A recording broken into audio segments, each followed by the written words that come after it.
Susan, I don't want to take too much time beating up on the Bentley appointed Attorney General, Steve Marshall, because I hate wasting my breath on a loser.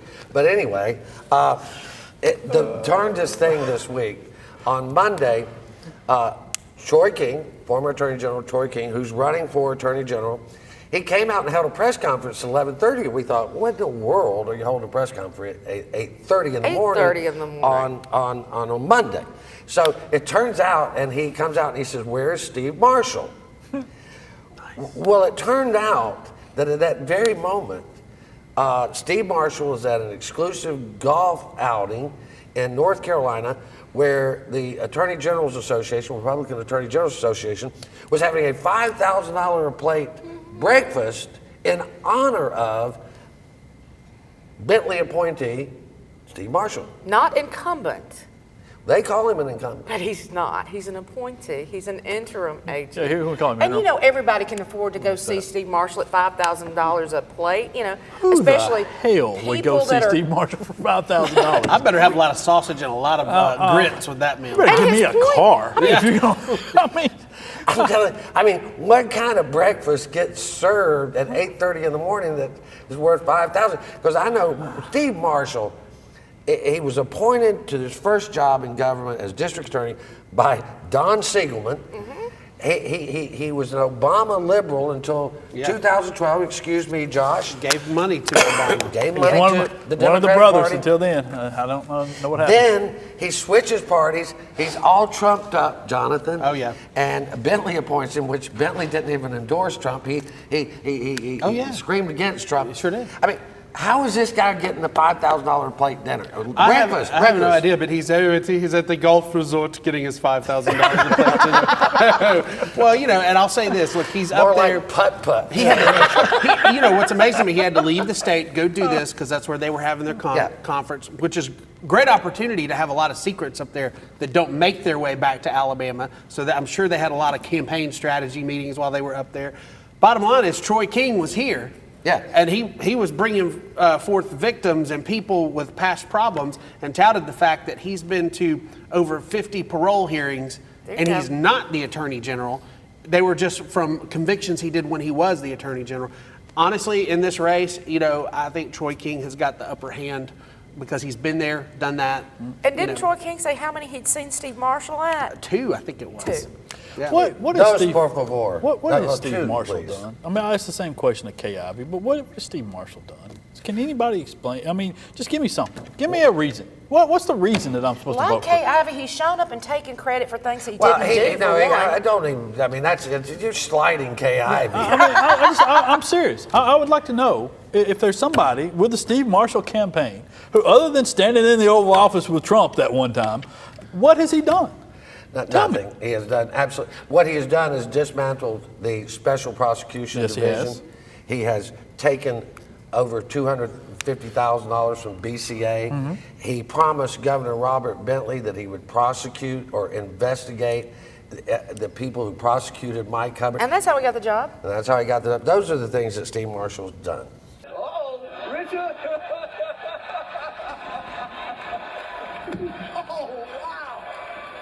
Wow. In comes the internet. On the internet, with one click, you can receive, you can distribute tens of thousands. You can be doing this for 15 minutes, and all of a sudden, you are looking at 30, 40, 50 years in prison. Good. Good. I understand. Absolutely Senator, good. I hope you are. Good. Allow her to finish, please. I hope you go to jail for 50 years if you're on the internet trolling for images of children and sexual exploitation. So you don't think that's a bad thing? I think that's a horrible thing. That's not what the witness said, and she should be allowed. God almighty. And I can't find a seconder usually when I propose this, but I don't care. I don't need a seconder. My own opinion is enough for me, and I claim the right to have it defended against any consensus, any majority, anywhere, any place, any time. And anyone who disagrees with this can pick a number, get online, and kiss my hand. No representation is made that the quality of legal services to be performed are greater than the legal services provided by other lawyers. I'm Harry Steele. You found the Backstory Podcast, number 121, The Hatchet Man for Raga. So, I have Mr. Rip in studio this morning. He's having some internet troubles over in the Fairhope area. Not really any troubles. It's just that there is no internet. And Mr. Russian, I guess you got your business squared away over there. Yeah, we're good. My new internet gets installed tomorrow. I can't wait.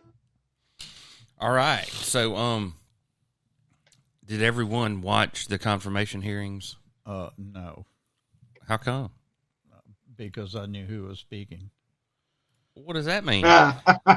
Exactly what I said. All right. Well, I thought we'd take a look at a little bit more of this. I'm telling you is that we have denounced what took place that day, as we do continue to denounce the violence taking place across this country. That day. Pretty simple question. Yes or no, did you personally solicit money to support the robocall that brought people to the Capitol and who then assaulted the Capitol? No. Very well. Did you have any contact with members of Congress in any effort to keep the electoral process open through objections to give those coming to assault the Capitol time to breach the Capitol and disrupt the elections process? No. Have you offered any testimony to the January 6th Commission? I've not been asked. You've not been asked. As you sit here, you enjoy the protection of the Capitol police officers who are here and who defended our Capitol against the assault on January 6th by the crowd that your organization helped recruit. Do you have anything to say to them, particularly to those who were injured in the line of duty on that day? Sir, I object to the premise of your question that somehow or another the organization I was connected with had anything to do with the violence that took place. We've denounced that violence before, and as I've done with you here today. Is Joseph R. Biden of Delaware the duly elected and lawfully serving president of the United States of America? He is the president of this country. Is he the duly elected and lawfully serving president of the United States? He is the president of our country.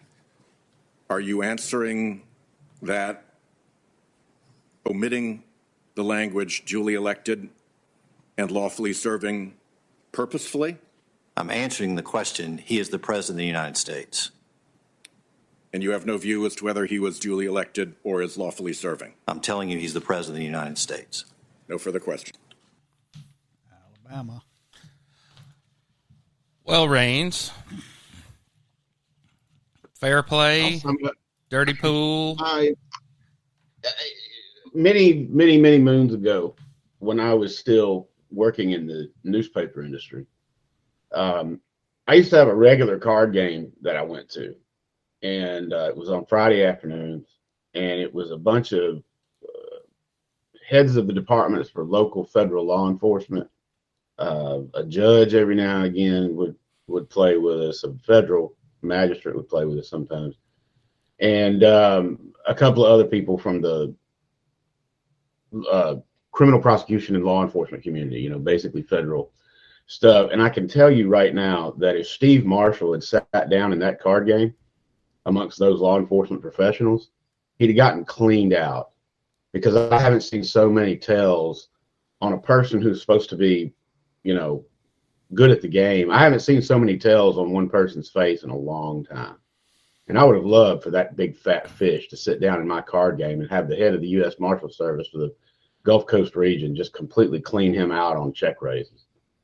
Because the blinks, the tells, the ticks, it's all there. He's just dying to not say what he rattles constantly, and what the 25% of this country still rattles constantly, in that somehow their orange Cheeto head of their cult lost this election, won this election somehow, or should have been the the duly elected president. I mean, I've seen losers' remorse.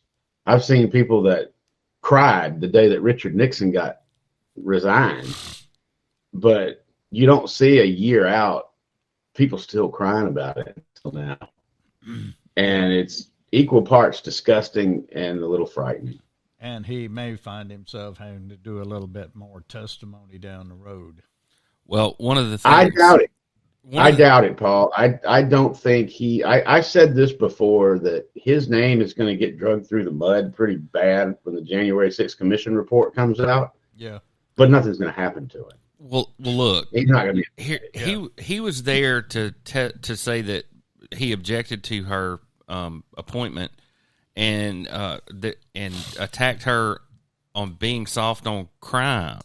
He said, "I'm here to talk about violent crime." Well, he should know, and we'll get to some of that a little bit later on. So this is the Chris England is the head of the Democratic Party. So let's be real clear about where this information is coming from. So speaking of judicial ethics, a little ethical problem. Yeah, so bad he apparently was hospitalized with flu-like symptoms, but has subsequently been discharged. And so, Range, I caught this on your Twitter handle. We're speaking about Clarence Thomas here. Right, Clarence Thomas's wife having contact with the chief of staff during all of these goings-on at the Capitol January 6th. And this Richard fella says, as a member of the Supreme Court of the United States Bar, I'm calling for Thomas to resign before he brings further shame to the court. His decision not to recuse himself from the Trump election-related lawsuits is unethical and disgraceful. I am calling for C.J. Roberts to promulgate rules on the court. For the court. It's pretty serious, actually. I mean, it's... to my ears, it's pretty bad. Yeah. I mean, seriously, it really is. You're talking about the Supreme Court here. So I know a lot about a lot of stuff, but I know nothing about the SCOTUS bar, other than you have to be, admitted. So just like when I went to law school in North Alabama, I'm admitted to practice in the Northern District of Alabama in federal court. If I went to another jurisdiction, I'd have to have 2 lawyers in that jurisdiction vouch for me, and I'd have to be sworn into that jurisdiction too. So like the Southern District, while I live here and I could practice here, I've just never been sworn in. Does that make sense? So I'm assuming there's any lawyer could be a member of the SCOTUS bar if you had reason to go there and argue. Mm-hmm. Well, it's the SCOTUS bar really serves as the only organization that you can take a complaint about a Supreme Court justice to and expect any kind of action. If a Supreme Court justice does something incredibly feeble-minded as violating what would get a normal lawyer disbarred, you can bring that complaint to the SCOTUS bar and they'll address it and sanction and or call for resignation and whatnot. It's the only regulating body that has any teeth. But it's also stacked with people like Richard Cianarelli, who is, as you were so fond of saying, Harry, just like everybody else on the Supreme Court, Harvard, Princeton Law Review. Right. Cetera, I mean, there's nothing. They're all just carbon copies of each other. So look, besides that's it. It's Harvard, the clerk for Judge whoever, right. And it's they're legal paper dolls, really. Right. And it is what it is. And so if you're Amy Coney Barrett, you know what you do to make sure you get yourself on the court? You make sure that you never write anything about Roe versus Wade, ever. Right, yeah. You avoid that landmine altogether. And, the way they went after Kavanaugh, have you ever, do you like beer? Have you ever had, have you ever touched someone who couldn't give consent? Because they were inebriated, all of these kinds of questions. I didn't see any questions that you would have that I would have asked a female to interrogate her to figure out where she might lay on the court, either Justice Barrett or Ms. Brown Jackson. You understand what I'm saying? There are Well, I certain do, but things that are I off limits disagree. that would be untoward to ask a woman about. But it would tell us a whole lot about where she stood on this issue, if it is the central issue that we're all concerned about, so that we would send our hatchet man to D.C. to basically get spanked. Yeah, it's. I said it earlier this week, and I'll say it again for people in the podcast. It's all political theater. I don't pay attention to confirmation hearings. I pay attention to how individuals in the Senate will say they're going to vote. I do, and you know what I always listen for, and because there's always someone who asks about it began with televisions in the courtroom, and it's evolved into live streaming. So for the first time, used to, if you wanted to listen to Supreme Court arguments, you had to wait like 2 months until the official transcript came out, and then they'd release the audio online. That's what they're doing now. You can go to oeas.org, I think is what it is, and listen to all the audio. Why couldn't we just live stream it? Just like let C-SPAN in there, just like they do the Senate and the House all day long. It's an idea. Anyway, that's the question I always listen for, because times they are a-changing. So everyone remember Sheriff Hayes. He was the big britches sheriff who hated my guts when I was the county administrator up in Etowah County. And right before I got there, they finished the James Hayes Justice Center. Guess what that is, Paul? What's that? It's a 1,000-bed jail. And they overbuilt it to house 500 immigration and customs enforcement prisoners. So back in the day, the sheriff sued me and the county commission, saying we weren't giving him enough money. And through discovery, we found out that, and of course we had a copy of it, and I did a little extrapolation for the trial. He was making about $325,000 a year housing these prisoners, him personally, under the ICE contract. The county got $30 a day, and James Hayes got $5 a day personally to feed them. Okay, so he became a multimillionaire. Not just on this, but you got to understand he became a developer. He started putting in subdivisions out there in Hoax Bluff, and of course he didn't have to put up a bond. And when the roads failed, the people of Etowah County had to pay for that. And so now. I think their new sheriff might have miscalculated a little bit when he let A&E do. Remember that 60 days in program, and they found all that contraband. People had water picks and CPAP machines and toaster ovens and all kinds of, a drug lab in one cell. It was just crazy, right? So anyway, as a sign of hope, advocates cheer ICE detention to stop using Etowah County Detention Center for undocumented immigrants. They'll probably be moving them to Jail City there, Amonette. Well, and so what does our sheriff do with all his power and authority? He insulates himself by making sure no one can run against him, and he's going to build a 900-bed jail that will surely have his name on it. It is the James Hayes playbook. You can see that coming. Yep, and he's already got an ICE contract lined up, I'll assure you. So anyway, talking about crime, and this is something we don't see a lot of, Raines. When's the last time we saw environmental activism actually use explosives on something like a pipeline? I think the domestically proverbial jury is still out on this pipeline issue. Reading the initial reports, the FBI is investigating it.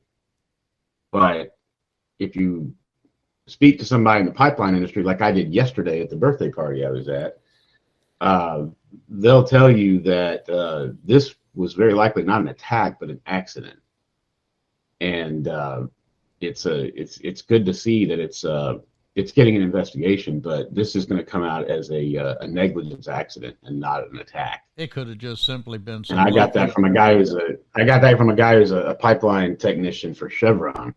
Yeah, who brought this up completely unknowing how I feel about the issue. It just happened to be in the news cycle, and he was talking about it. Could have been some guys on Hannah Creek Road playing with dynamite and just had an accident. Right. Yeah, that's as a criminal kinda defense went along attorney. that I hope line. you're on the jury, Mr. Rip. So the Mobile sheriff links vigil shooting to Alabama gun law, and of course he got all kinds of backlash. Ooh, for boy. that. Mm-hmm. Wow. Did he get smacked around in the press? Jesus Christ. So did you guys see this press conference? I have never. Okay, so remember how I've been telling you guys we weren't properly funding our court system. Correct. On and on and on. The sky's falling. Everybody called me Chicken Little. Well, now I got Sandy Stinson saying the same thing. Yeah, and that's what, we obviously had this string of gun violence that it's made gun violence the talk of the town even maybe more than normal. But then I saw what happened Sunday night, even though that was the one event where no one was killed or injured. But a vigil for those dead, and there's gunfire ringing out at the vigil for them. And that, at that point on Sunday evening, my phone was going nuts with just friends of mine. So going, what the hey is going on? So the word people ought to keep in mind is retaliatory. I mean, most of the shootings that we're having have to do with somebody trying to get even with somebody else. But we had our SWAT team there. We had the chief of police there, just make sure that nothing happened. Right. All right, but when you are focused on trying to shoot somebody, because they've shot your brother or your mother, whoever it is, it's very difficult for us to stop that. And so the more of these criminals that are out on the street because they're out on bond because they have shot somebody, the more targets there are and the more retaliation there is. And so it just feeds on itself. Right, and that part of it, and I want to get into the criminal justice system, that you had the presser, you talked about the criminal justice system being broken, but that retaliatory part, I remember when Director Batiste was Chief Batiste, and he and I talked about that same thing. He and I simplified it for me, Hatfields and McCoys kind of thing, right, back and forth. And he said, that the point is that the person who is shot most often says they don't know who shot them, when in fact they do. They do. They do. They do know who shot them. But they're going to skip over using the system. That's right. Judicial, law enforcement, whatever. They're going to move right to doing it on their own. To me, that's a hard thing to make an ordinance or legislation or something to overcome. That's a human part of it there, that why you wouldn't trust the system to do it. Well, that's the society that we live in. And that's why we've got to do the one thing that we know that works. And it's unfortunate because what you'd like to do is bring up our children and all not to do these things. Mm-hmm. But right now you have an element in our society that, that really the only thing we can do to protect society is to put them in jail, to send them away. And until our society recognizes that and embraces it, and until our judicial system does their part of this, you will continue to see this escalation. You'll continue to see it go on. And we talk about the links to that, because law enforcement can do their job and arrest somebody. Then law enforcement has ended. That's their part of it. It does go to the judicial branch. And we talk about people bonding back out, a conversation that's happened so many times on this show. And people are frustrated that when we have be on the lookout for somebody, the picture we're seeing is their previous mugshot from the last time they were arrested, which wasn't that long ago. Yeah. So we have under Chief Bryan, we have a street detail. And it's made up some of our officers. Their sole purpose is to focus on the most violent offenders that we have warrants on. Mm-hmm. Okay, so since January 1, drum roll, we've arrested 265 of them. Okay, wow, since January 1. Okay, that's a bunch. And so that's about 11 a week, something like that. Okay, so think about that. So we've arrested 11 a week of the most violent people we know. I don't know how many of them are still in jail, but what you have, if you visualize a box, so every week we're putting people into this box. Taking them off the street. Yep, and we're putting them here. All right, so how many of them are getting out, but how many of them are going to trial? You know, and then what is the consequence for that? If it's just let back out on the street, then we've done nothing. True, and on the we have the idealistic part of it, to get those people in front of a jury of their peers and get them tried, and if they're guilty, sentenced. Mm-hmm. The other part of it is, in talking to the district attorney over time, that if they know the trial is 3 years away, maybe the idea when people would plead, they don't do that. Because why? Because the chance of me seeing a jury soon is not happening. I'm not pleading right now. Absolutely. And so until you've changed that, I mean, and that's a delay. And the delaying tactics by the defense attorneys as a challenge, in the system. But the longer you delay a trial, you may lose the policeman that made the arrest. You may lose witnesses to the crime. Mm-hmm. And so you get to a point where you're not going to be able to convict them because of lack of evidence. Now, the criminal justice system is broken. You talked about this at the presser. Also, people discuss the backlog in cases because of COVID. But how much of this is because of COVID, and how much of this if you pulled COVID out of the mix, would we be in some form of this problem right now? What do you still think? be in this form? Yeah, you still would be, because we're not. It's not just COVID's fault. No, it's partially COVID. Okay. It's exacerbated by COVID. Okay, but it's not all COVID. So then we have something that just having COVID go away is not going to fix. No. So let me just say a few things. There are people, obviously, it's hard for all the citizens, even your listeners, to understand everything, all the dynamics that we've been dealing with. But if you go back 3 years ago when our court system's been underfunded here in Mobile because of the state legislature not allocated enough money, so they came to the city and the county and said, well, y'all help fund us. So the city, first time ever. Which is not the job of the city. Not the job of the city. Right. We've been putting $500,000 into the court system over the last 3 years. And are you kidding me? And still not enough. You know how many people are out on bond right now for murder in Mobile awaiting trial? No, I did see that, though, somewhere. 260. Whoa. So, whoa. Yeah. So anyway, that's a look at our court system. Well, we know what's going on in Baldwin County, and we're pretty much in the same position, except we don't have that type of murder rate. Well, I'm not going to sit and argue with the 7-minute clip you just played. Sorry, but, really? Really? What I am going to say is, as an attorney, and I know, Harry, you don't practice really in the criminal courts, but as an attorney, I don't understand how, as an officer of the court, you're not immediately up in arms saying this can't be put all on the court system. Because the judges that they're attacking and saying, well, the judges aren't keeping these people behind bars, the system operates where you can get bonded out and you can post bail. And if you want somebody to stay in jail, you have a hearing and deny them bond. So when you pass this buck onto the court systems and say, well, it's the court's problem that they're letting these people out on bond, that's part of the law. If you can't give me a good enough reason why this person should be held without bond, I'm not going to hold them without bond. I had a conversation with many moons ago when I was on the crime beat. I talked to an assistant DA who I'm still not going to name, because what he said to me was remarkable, because we had a small spate of gun crime in a place called Moss Point, Mississippi, where there was about 6 or 7 shootings in a row over the period of a month. And that constituted a lot of gun crime back then. And, I asked about, why aren't we putting more people in jail for shooting at each other and not hitting them? And he told me, I swear to God, if I got to read one more grand jury report where an officer testifies and says, I arrested this person because I had a feeling he was the shooter, and that's all the evidence they can come up with, I'm going to resign. He goes, this is about law enforcement screwing up. This is about law enforcement not doing their jobs. And I'm going to tell you right now, I'm going to stand on that box and say, if you've got a problem with people getting out on bond because they're multiple murdering people, I would say that's more than likely a law enforcement issue, because the DA can tell the judge, look, this guy's out on murder bond for something else. Wait, isn't that a 34B exclusion? You can't bring that up.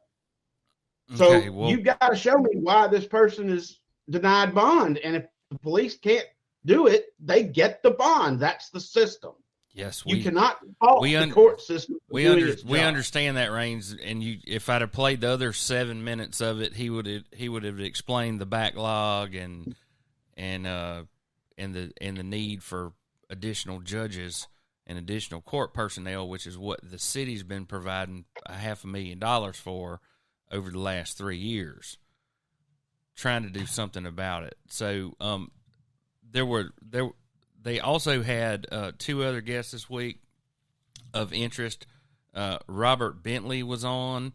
I mean, talk about one that just won't flush, man. Please go away. Please stop talking. Nobody cares what you have to say, believe me. Regardless of how courteously they act towards your face, nobody cares. And then they had Wayne Flynn on, which I listened to, and he endorsed Ed Packard for Alabama Secretary of State. So we both know or we all know Mr. Ziegler and think he's a fine fella. But what's a good way to describe this guy? Ed is a snipe. Jim Ziegler? Out of touch. No. And out of time. Mr. This candidate here, Ed Packard. So he's a technocrat. He worked in the Secretary of State's office for years. And he and I actually were both at the podium at a Republican function in Monroe County and actually fielded questions together. And I can tell you by his answers, the man knows what he's talking about. Yeah. And so anyway, the competent vote is going to Mr. Packard. All right. Yeah, I really think that Jim Ziegler's run, while Jim's a good guy and everything else, Jim Ziegler's run for Secretary of State is akin to being invited to a dinner party and overstaying your welcome. And when the host is ready to just throw you the hell out on your ear, you go into the kitchen and start cleaning up. They've been doing This weekend, all roads across the Wiregrass and Florida Panhandle will lead to the City of Opportunity and the 61st annual Op Rattlesnake Rodeo. With sunny and dry weather anticipated, thousands are expected to attend over the next 2 days. WDHN's Mike Gerspan says more than 24 vendors are looking forward to being there to sell their wares after the 2-year pandemic nearly put many of them out of business. Snake races, fried snake skins for lunch, and a chance for the young'uns to meet the poisonous vipers under the direction of expert snake handlers. In addition to rides, there's plenty of big-name musical entertainment as well. About rattlesnakes? Well, whatever. Yeah, you're going to have to, man, you're going to fire me because I had my dates all screwed up. I thought the Alabama Rattlesnake Rodeo was May 24th. Is it? No, it's this weekend. This coming weekend. Huh? Well, neither one of you got the joke. That's the date of the Republican primary. Oh, yeah, you're right. I didn't get it. I didn't either. So, where are you going? Top Rattlesnake Radio, March 26th at Channel E Stadium. Headline country music artists Sawyer Brown and Joel Nichols. Anyway, God, I went there something like 40 years ago they were doing it. 60-something years they've been doing this. Unreal. So, you know what I got here? Oh, where'd you get those? The Pride of Texas, man. Those are the Casey rattlesnake boots. The wrong rattlesnake boots, I might add. Mine are Western Diamondback though. Yeah. So guess who else was there? Who? You see a resemblance? Oh my God. Yeah. I mean, they're so excited to be outside. They were excited Mo Brooks was coming. So Raines, you're familiar that Elon Musk has launched a bunch of private satellites in geosynchronous orbit, and it uses a laser receiver for upload and download of network data.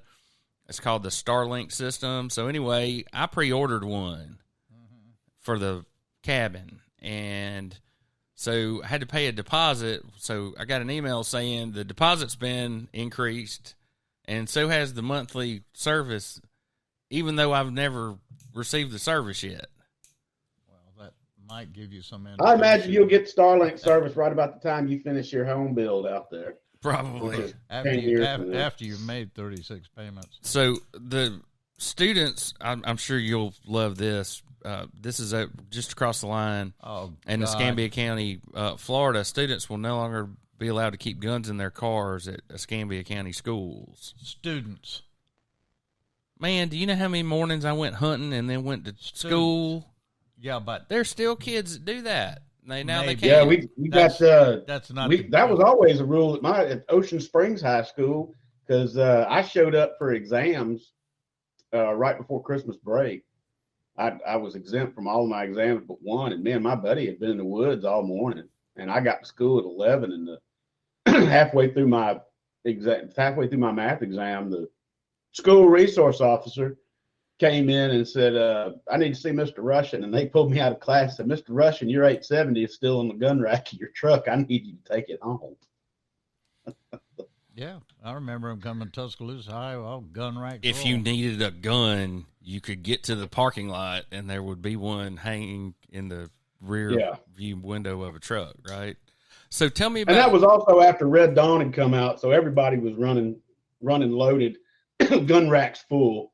That's true. We did fall for that propaganda. So tell me about this, dude. Why is it significant? Well, it's significant because Jeff Fortenberry let his wife manage his campaign finance for his last election and didn't do proper reporting and mishandled campaign funds. And that's what it's about. And they nailed him to the wall for it. So who was the foreign national? Do we know what nationality? No. I haven't dug too deep into it because this is a representative with no power, no committee appointments, no nothing. He was a nobody. And best I can figure from reading it is that he just screwed up the paperwork really bad. And he got no cover. He had no cover at all. He obviously was nobody because he got no cover. Right. And he resigned. Yeah, so he was an absolute political nobody, and nobody came to bat for him. And, he's not going to go to jail, but he can't. He's got to resign that seat. Okay, so why not the same fair play for my opponent? He took $725,000 of illegal money. Because you're in Alabama. That's because your opponent resides in the shade of Donald Trump's nutsack. That's why. God. And remember, he was a Obama Democrat until 2011. Well, that's what gets me, man. He switched parties. Nobody even thinks anything about it. Not at all. So, the other night, Thursday night, do y'all know who David Clark is? Right. The cowboy hat wearing sheriff from Milwaukee, Wisconsin. Yeah. And I was like, the guy with the cowboy hat. I was like, is he from Texas or something? And they're like, no, he's from Minnesota or whatever. And I was like, well, that's like me showing up with a surfboard under my, it's a prop, right? So anyway, it was Back to Blue dinner, and anyway, we pressed the flesh and handed out some cards. Deal with the devil. And if you follow those little QR codes, it'll take you to the appropriate website. So, did you see this guy here, Nuggets? No. He found $10.5 million worth of cocaine hidden in a produce truck. In yes, where, sir. Vegas? Yeah. My God, in Vegas. Well, it wasn't driving down the street. It wasn't driving down the strip in Vegas. It was outside of Las Vegas on the interstate. But yeah. Oh, all right. Well, yeah, God knows what's going down I-10 as we speak. As we speak, the rolling warehouses of the cartels. Right. And since we're talking about that, I talked to a cop the other day, and I asked him, I said, look, off the record, I said, how in the hell can you bust anybody in Baldwin County for anything to do with marijuana when every single gas station in this county is selling marijuana paraphernalia? I can't comment on that, Mr. Rip. It's kind of like the illegal. I got the answer to that, sir. And I've been saying it for the last 5 years. Drugs won the war on drugs. That's right. That's right. Everybody's in the drug business. So everybody's in the school making business too. Saw that coming. Well, some people didn't. Well, I sure as hell saw that coming. Orange Beach, now guess who's going to be next? Watch Fairhope. So I'm trying to keep up with this. I think the House is going to take that up this week. The Alabama Lottery, Casino, and Sports Betting. There have been several different bills that have been introduced, and looks like Mr. Albritton's is actually getting some traction. Surprising. There's a child custody parenting plan requirement in all cases in Alabama.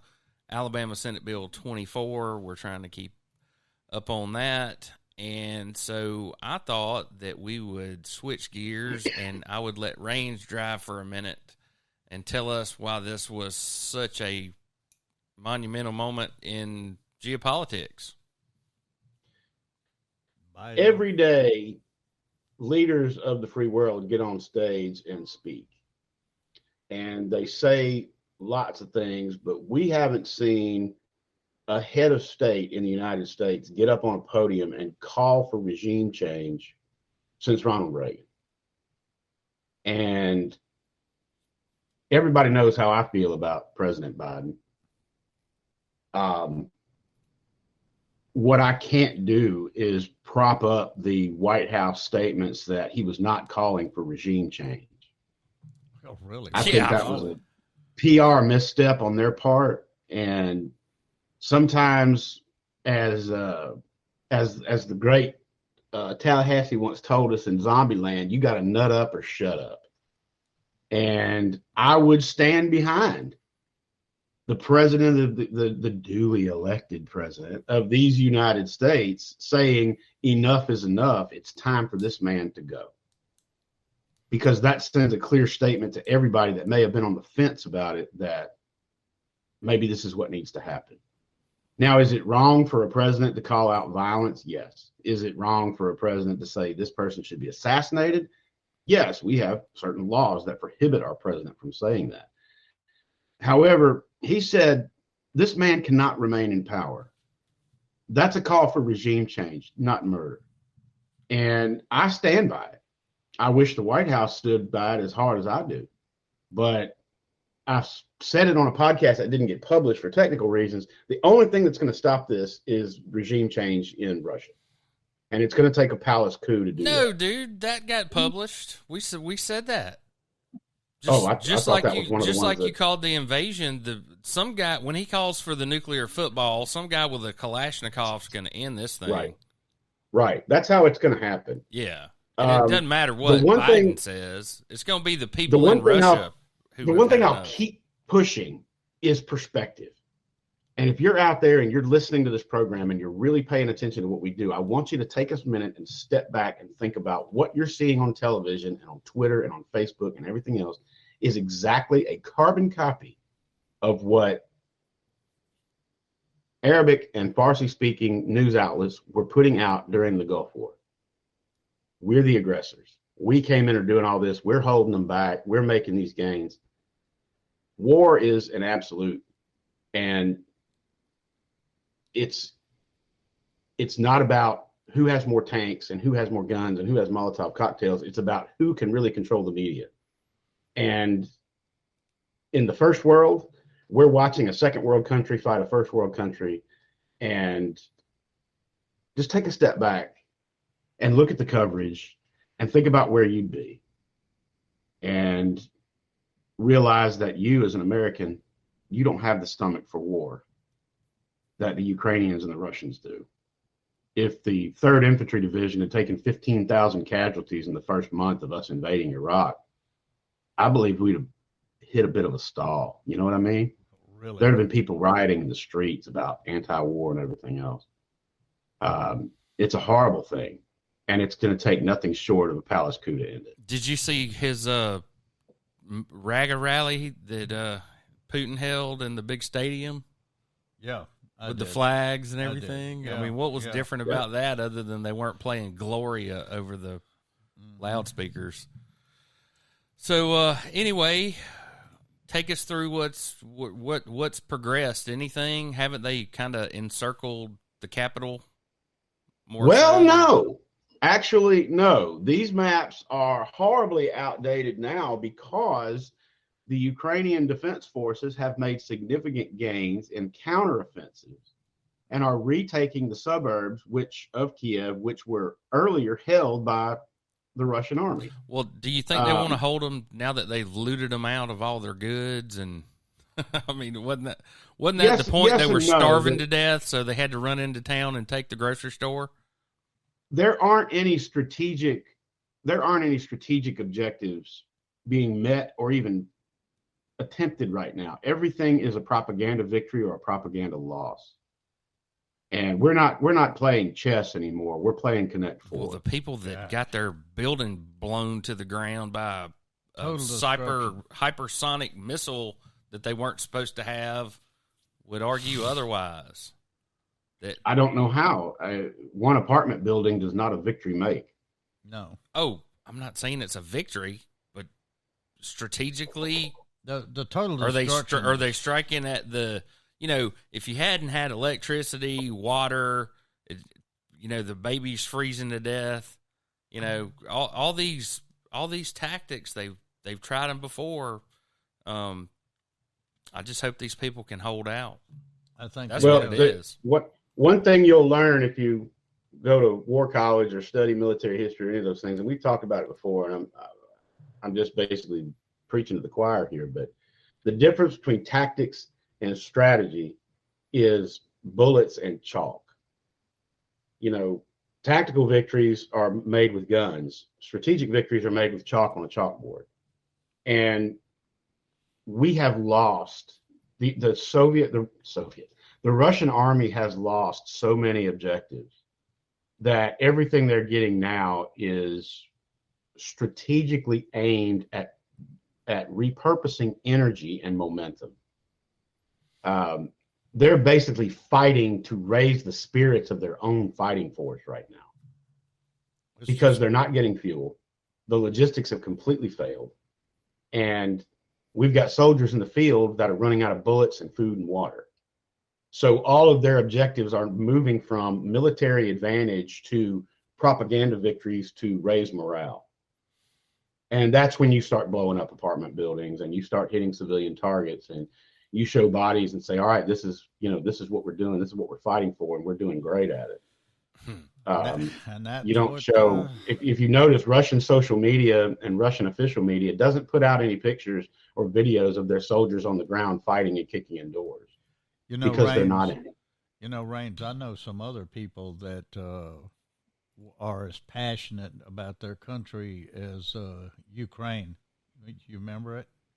Vietnam? Yeah. Yeah, the largest and most complex military fighting force got beat down by a bunch of farmers wearing pajamas. I remember Vietnam. that. And here we're looking at Ukraine holding off the entire USSR. Kind of similar. Deja vu, huh? Deja vu. 79.9 million infected in the U.S. with SARS-CoV-2 with 976,618 deaths. It is time for the Rip Report. Take it away, Mr. Rip. Okay, the Rip Report on the ripreport.com, or you can go to the Facebook page.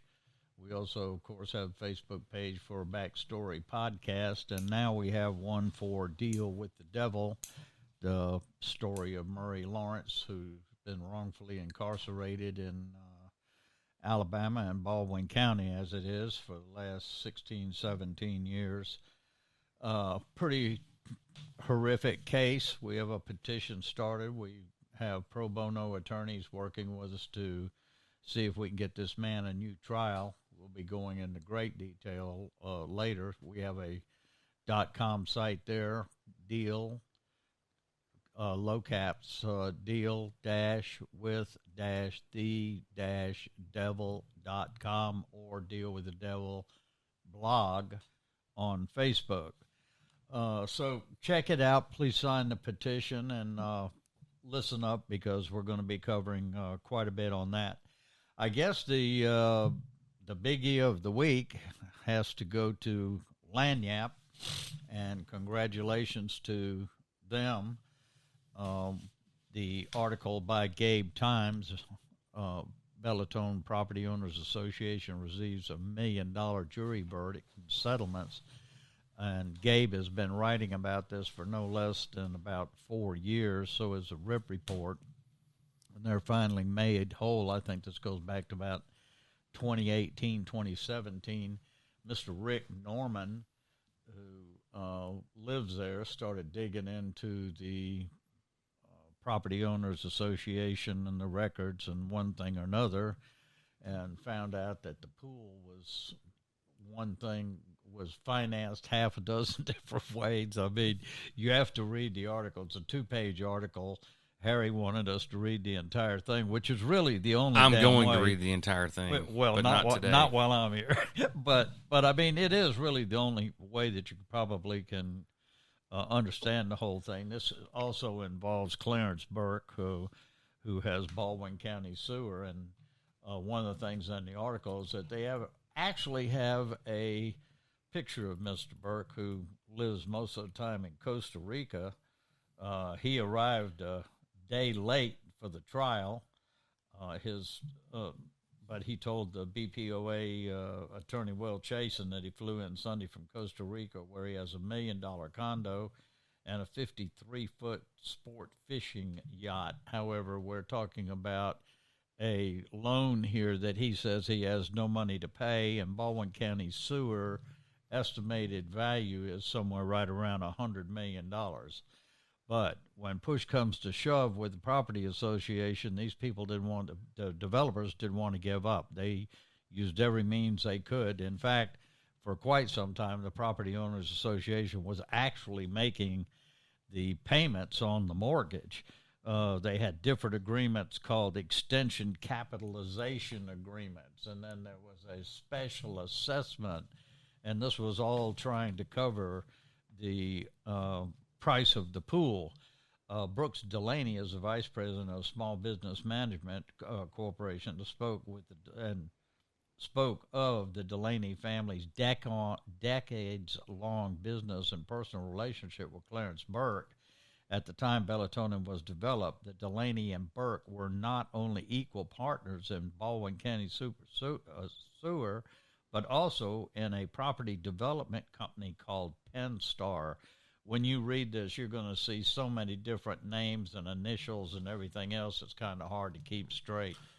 But Mr. Burke, continuing with his own testimony, Burke admitted Wolf Creek Industries collected $13 million in disbursement from Baldwin County Sewer Company over a 10-year period, not including the $24,000 per month rent collected per month by another one of his companies called Summit Industries.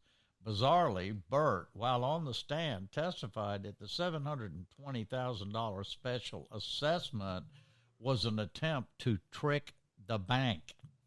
He actually said this on the stand. So, Raines, I'm going to cut to the chase here. These are the same people that were exposed in the straw man lawsuit, okay? Yeah. And if you'll recall, I had a reason to go see our district attorney in September of 2019. And while I was there, I happened to mention that I was in the courthouse to listen to one of Will Chasen's cases. I said, it's pretty interesting. It's the largest land fraud case that I can remember ever. And I said, do you have somebody in there listening in or anything like that? And he said, I had no idea what was going on. And I was like, well, it's like 15 feet from your head diagonally right there in that courtroom.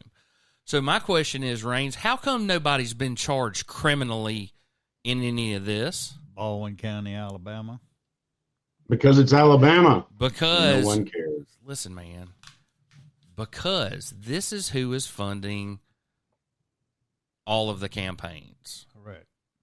Catalyst. Catalyst and Catalyst adjacent. Scott Boone Consulting, call it what you will. John, whatever his name is. Yeah. Right. Same old players. Same old stuff.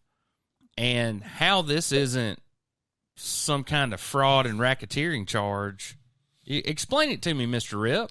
Well, the verdict in the end, the judge was Jody Bishop, and he's tasked the jury, listen to this, folks, with 7 charges of action against D.R. Horton: breach of contract, negligence, wantonness, breach of fiduciary duty, fraudulent suppression, fraudulent misrepresentation, and civil conspiracy.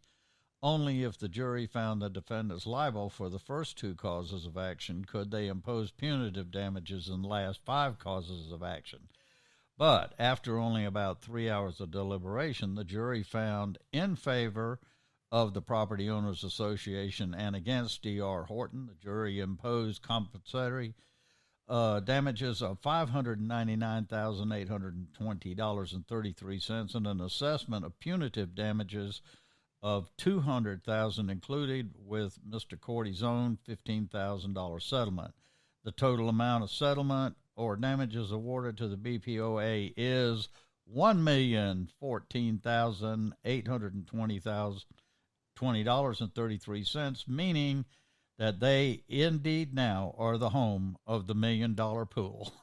Hey! The jury's verdict clearly thought some fraud was involved. That explains the punitive damages. It's almost like they were passing the mortgage around like a hot potato. And this is where you come in, Harry, and saying that, look, this is fraud. I mean, this is in a court trying to settle this, but this is fraud. And the earlier case of the straw man involves the same damn people, and it was fraud. Okay?